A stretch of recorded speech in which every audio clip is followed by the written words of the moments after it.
Welcome to the Home Podcast. I'm Bill Terrell. I'm a licensed acupuncturist, herbalist, and a holistic medicine provider. I started this podcast in order to share my knowledge and the wisdom of Asian medicine and to explore the internet and the things that are happening out there so that we can add some of my own experiences and Asian medicine theory to a lot of the stuff that's on the internet. In the process, what I'm doing is going to be combining some theory videos with some practical videos and some reaction videos, and I hope quite a few interviews with practitioners and patients. So today is episode number 2. It's if you want to know how this started, please check out episode number 1.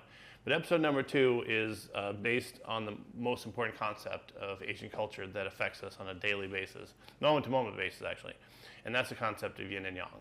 Now, when you look at the picture of the yin yang symbol, okay, one of the things that's very important to notice, obviously, is that there's 2 different colors. But there's also the circle, the whole of the yin and yang. It represents the whole of a system, or the biggest system is the universe, or the whole of the system, meaning a human body.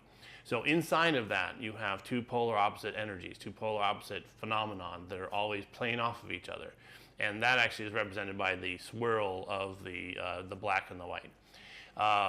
The yin energy is the concentrated, dense material energy. It's the bones, it's the blood, it's the hair, it's the actual sugar in your tissue. And the yang energy in our bodies is the movement, it's the thinking, it's the electricity, it's the heat of the body. It's when something that's a sugar molecule becomes energy. So it's kinetic energy versus potential energy that you would find in a molecule like sugar or fat. So when you're in balance, your body is constantly transferring energy back and forth. You will take in a physical form of energy, say a food, and you will act some energy upon it, some qi or yang, and you will then create more energy, and you also create other molecules. It's kind of a circle of life inside of our bodies that we're constantly balancing out between the 2 forces. When you look at disease, it is when those forces become out of balance. And it seems so simple. It seems like that couldn't be the real way the thing works. But it is actually. So a good example is insomnia. Insomnia is most often a lack of yin. Yin is the calm and the quiet. And if you don't have enough calm and quiet in your body and your nervous system, then you can't bring your mind down into the calm. You can't bring your body down into the calm. So you'll have restless thinking, restless legs, hot flashes, night sweats, things of that nature. So what we want to do is we don't want to sedate the yang. It's not a yang problem. There's not too many energies in your body. The actual truth is there's not enough calm and quiet in your body. Now, there are some people who have sleep problems. Usually they're younger and they're more vital and they're stronger, and their sleep problems are a yang problem. They're staying up too late watching violent movies or the news, or they're on their screens and they're absorbing all this energy. So obviously, if that's the problem, then they need to cut out the yang energy in their life. You can't go to sleep when you have loud noises around you and bright lights and thinking in your head of danger, like a murder show. So that's a simple remedy, and it's usually easy to fix if the person just wanted to change their lifestyle and they get rid of that, bring down their energy in the evening before they go to bed. But most people, especially as we age, it's a yin deficiency. So what that means is that we're losing the calm and quiet. We're losing the nourishment that we need in our body. We call it the heart blood or the liver blood that actually needs to be there in order to create the calm that helps to sedate the yang energy and keeps it balanced in a state. So if it's dark and it's quiet and you have good yin, you stay asleep. And if you actually have those energies around you of violence and noise, then your yin is going to be able to keep you calm, even though those energies like the bright lights outside or loud noises will wake you up.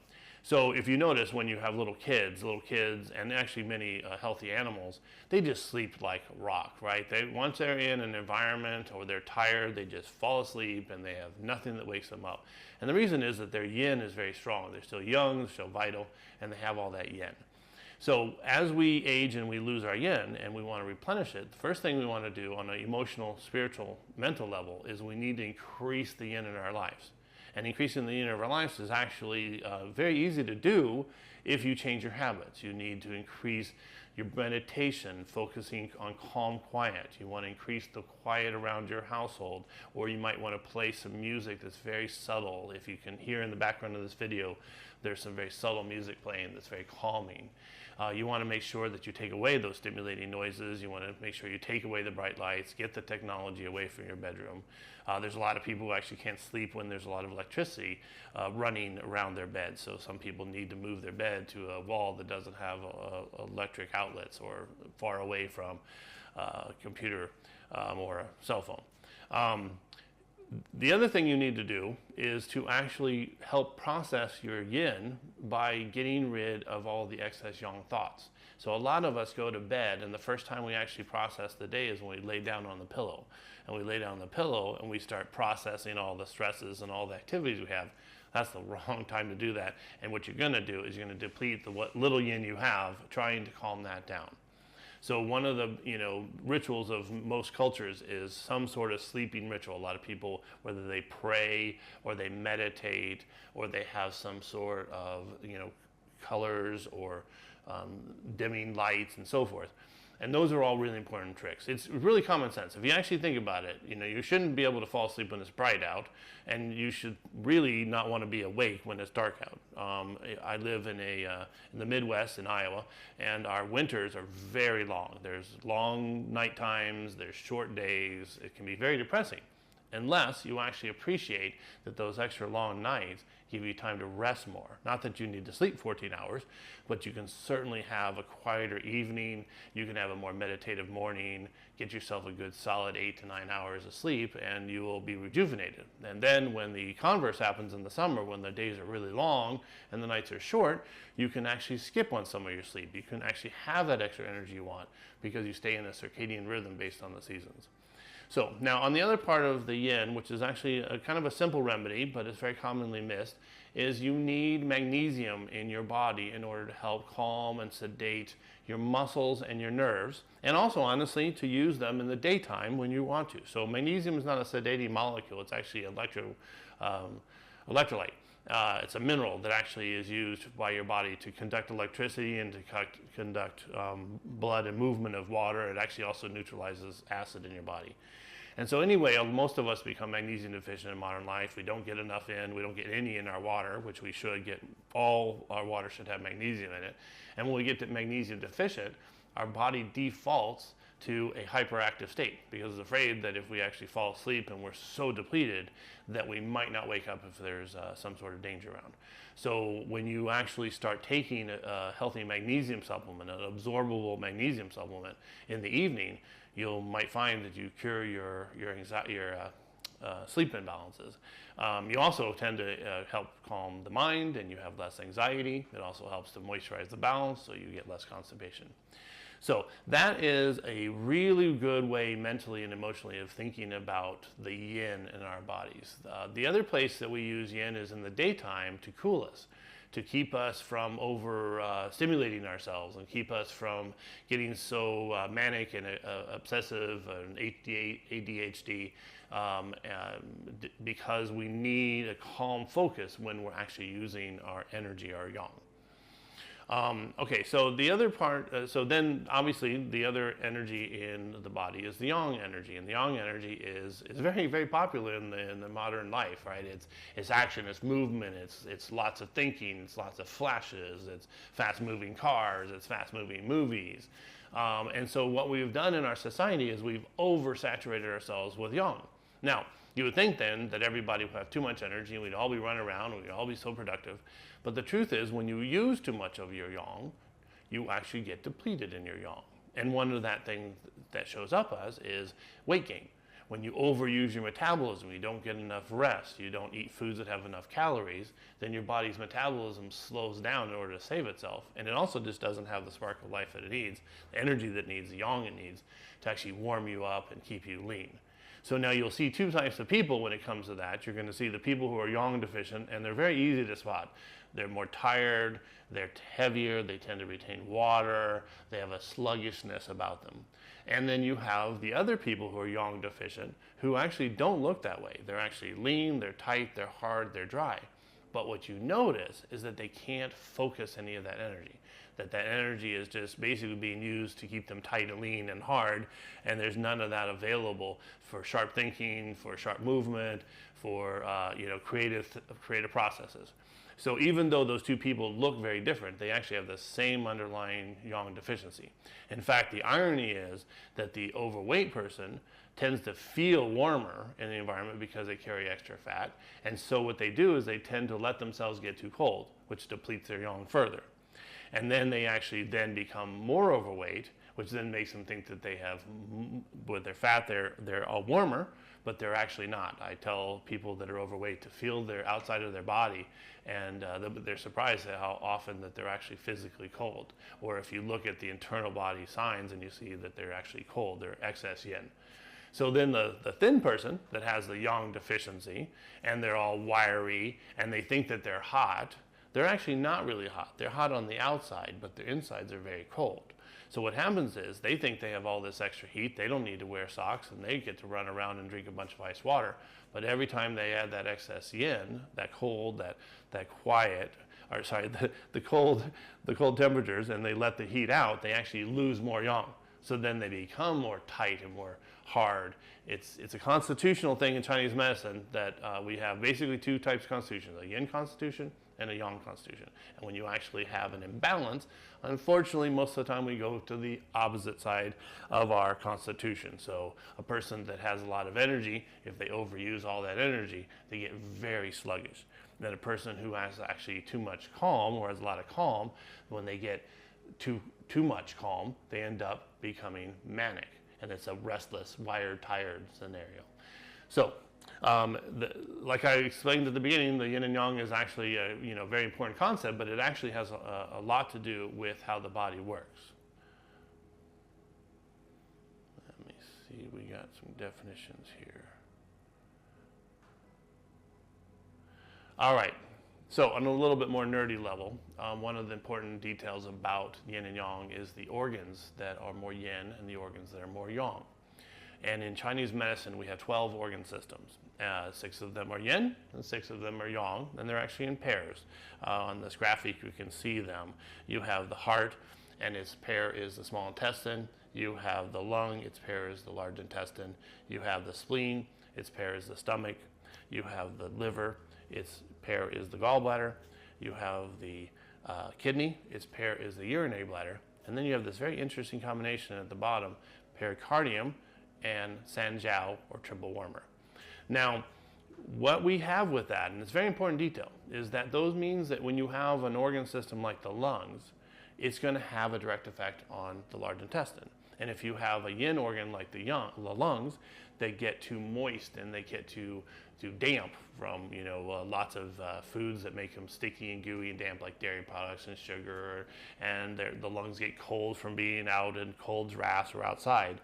Then what happens is the large intestine, yang energy, gets depleted trying to keep its partner, the lungs, warm. So you end up having a situation where that person has cold mucus in their lungs, and then they have really cold, wet diarrhea. And it's actually an extremely bad condition because they create all this excess mucus in the lungs, and then they lose all this water in their body. So they become very deficient, and at some point it creates a very serious condition. You have the same thing with the heart and the small intestine. Now, the small intestine doesn't seem like it would be an organ related to the heart, but it is in Chinese medicine. We actually figured out many thousands of years ago that those two organ systems are working with each other, and that the heart is the consciousness, the mental awareness, the communication, the heart-to-heart connection to people, and the small intestine is actually the gut connection. It's that sense of knowing, that's that sense of what's right or wrong. And so people say, do you think with your gut or do you think with your head? Asian medicine figured out that those two things are actually related to each other, and they're actually quite very useful to understand. So a good example is if you actually have just eaten a big meal and your small intestine energy is trying to break down that food, you're not going to have energy available for your heart, which is your mind. And so you're going to be sluggish. I tell business people, don't have a very important discussion about something in your business during or after a meal because your brain is more sluggish. You should be more like the cultures, the Latin cultures in particular, and the Asian cultures that have a rest time after a meal, because they know that if you rest your mind, you actually give more energy to your digestive system. Right? Vice versa, if you actually are stressed out and worrying and overthinking, you're going to steal the energy from your digestive system, and you'll get things like heartburn, indigestion, loose stools, constipation. So one of the most important rituals, very similar to what we would say with the sleep rituals, is that your mealtime rituals need to be very similar to your sleep rituals. You need to clear out the stress. You need to clear out the aggressive energies and the bright lights, and be more mindful and more meditative with your digestive system. The last one on that list, actually, that's very interesting is the pericardium and the triple warmer, or the sanjiao. Now, these are two organ systems that don't have a physical part of the body. They are purely energy systems. The pericardium is actually the emotional protector. It's actually the interactions between people. So one of the important details is all of how we interact with people and interact with ourselves. That's in between us. So that's why it's the heart protector.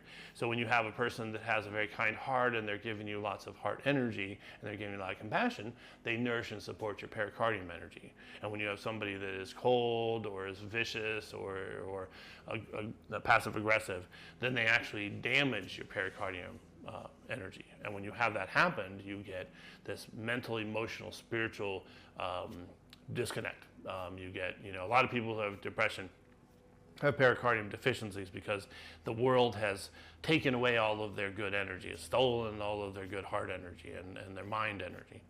The triple warmer is actually the hormonal system. It is actually the connections of all the organs and how they talk to each other, whether it's actually the sex hormones, or it's the gut hormones, or it's the cellular hormones. Vitamin D is an important nutrient for the triple warmer energy.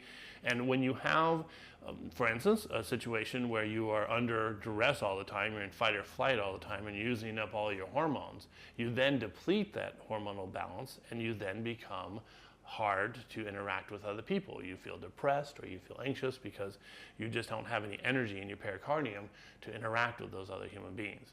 Well, again, another huge part of depression is an imbalance or weakness of the hormonal system, whether it's the adrenal system, or it's the brain hormones, or it's the gut hormones, or it's the sex hormones. All of those depletions from overuse, fight or flight, result in depression and its component, anxiety, which are the yin-yang balance of that disease. Let's see, what else do we have to talk about with yin and yang?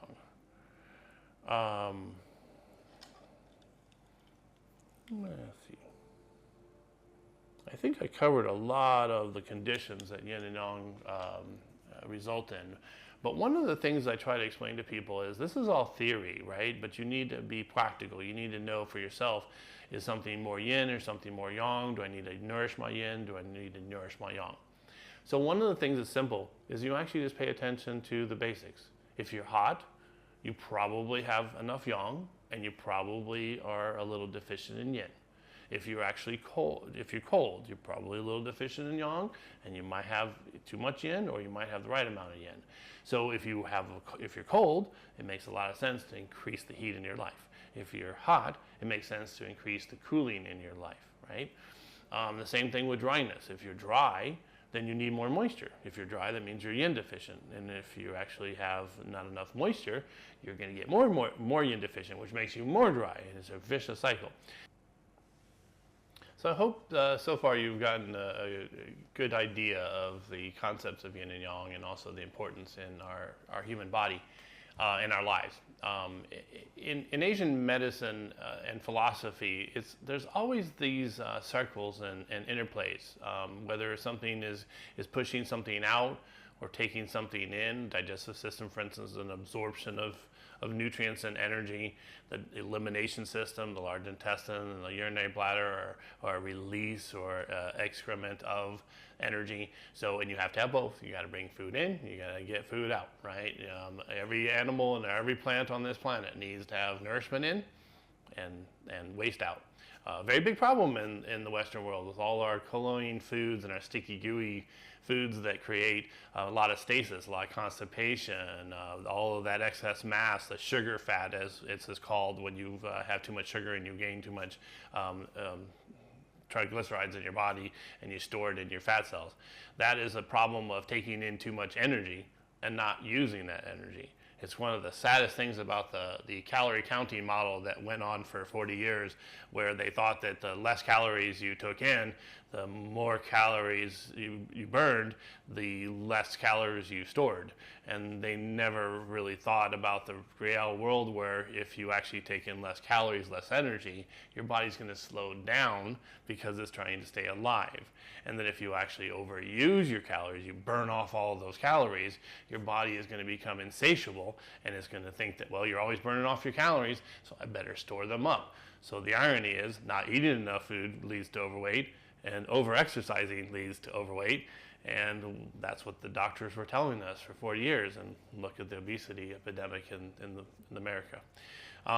That's also a good example of the yin and yang, right? So the yin is the substance. It's the food. It's the water. It's the moisture. It's also the calm. It's sitting on the couch. It's being a couch potato, sitting in a computer and not moving, right? And the yang is the heat, the calories in the food, the energy in the food. It's the actual movement of your body. It's the movement of your mind.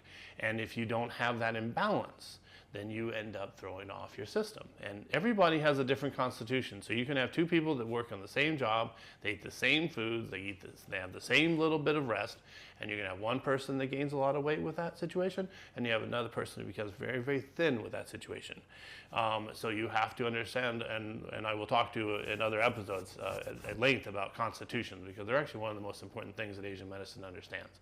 But you can kind of rule your own constitution, decide your own constitution by how you look, how you feel. If you're manic and you're crazed and you're all full of energy, you probably got a yang constitution. If your person is a little bit more meditative and you walk a little slower and you gain weight a little bit easier, then you're going to have a yin constitution.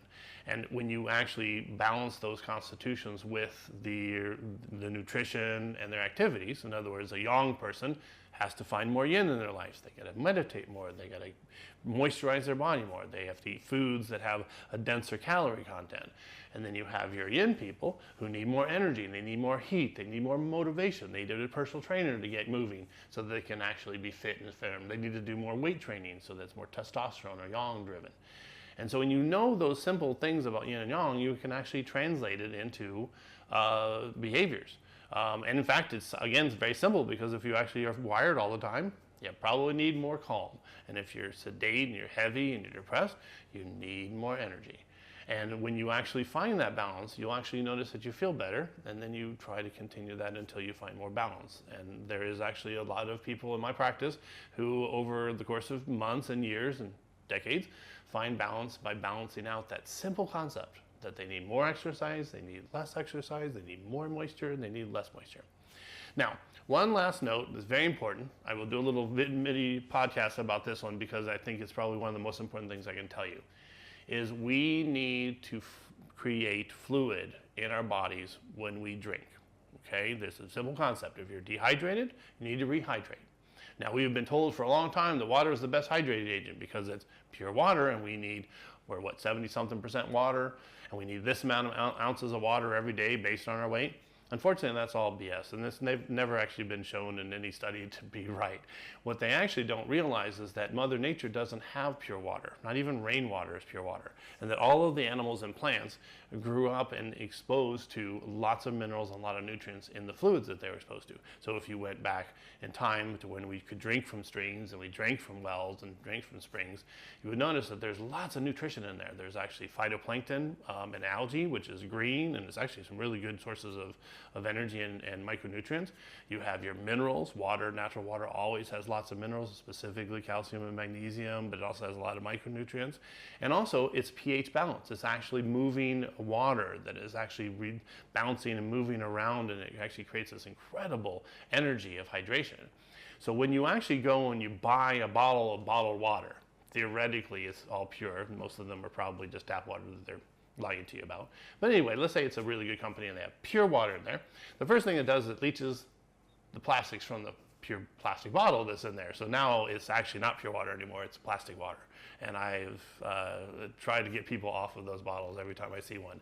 Get yourself a glass or a stainless steel bottle to carry your water in. The second thing you need to do is realize that that water has now lost its energy. It's been sitting in a bottle, or it's been sitting in a container, and it doesn't flow, it doesn't move. And so there's actually a lot of interesting people, if you get online, go down that rabbit hole, that talk about how to activate water, to get it to move, to use magnets, to use light, and use motion for your drinking water. All right, so then the third thing that you need to do with your water is you have to put something in it. You have to replenish the way it's supposed to be in nature. And so two things that are important, a combination of electrolytes and something that has some light and color. Okay, now some people, they might put a little green powder in their water. That would actually be quite good for their drinking water, as long as it's an organic powder. It's a little bit more work. You have to make sure that you're carrying that big old jug around all the time to hydrate it. And then you have another situation where you can put some minerals in it. There are different companies that produce these little drops of minerals. There's actually a lot of companies now that are making these tablets and powders for electrolyte drinks. I don't actually believe in much of those because I think they're basically just chemicals, and they're probably not as clean as they say they are. So I tend to steer people away from, produced powders for electrolytes. They also always have stevia in them, which is not actually a natural substance. So what I recommend, though, is a very simple thing, and it's actually very light and easy to carry. It's the wild berry zinger, or any of the zinger teas from Celestial Seasoning. And what you do is you take a tea bag and you drop it in your filtered water, and over the course of a few minutes, it turns into tea water. That's what this is right here. It's one of my favorite things. And you'll notice immediately, if you stop drinking plain water and you start drinking the tea water, you'll be more hydrated, you'll be less thirsty, and you'll actually urinate a lot less. So give it a try. Be amazed at how well it works. And in the process, you'll be balancing out your yin and your yang. So thank you for this podcast being with me. I'm in the process of creating a lot of different videos, and I really look forward to hearing comments from people. I am running this podcast through the Substack app. It's a good way for creators to control the audience that they have and monetize their information without having to have advertisers, and I will not ever have any advertisers in this channel. Now, of course, I also am a practitioner, and I have a clinic, and I have an online herbal store, so please feel free to check out the online herbal store. There's a lot of great herbs. We also offer consultations if you don't know which one you need to buy or to use. And then if you like what I'm doing with the podcast, please sign up to be a paid subscriber. One of the biggest benefits to that is I'm going to allow those people to comment and ask questions, and I'm going to actually try to interact with them as much as possible. I want to create content that people want. I want to answer questions, very similar to what I do in my practice. And so in order to obviously afford to do that and have time, I need to have some reimbursement of money. So please, if you can, it's a small amount of money, sign up for a monthly subscription or yearly subscription. I'd really appreciate it. So anyway, thank you very much for listening, and welcome home.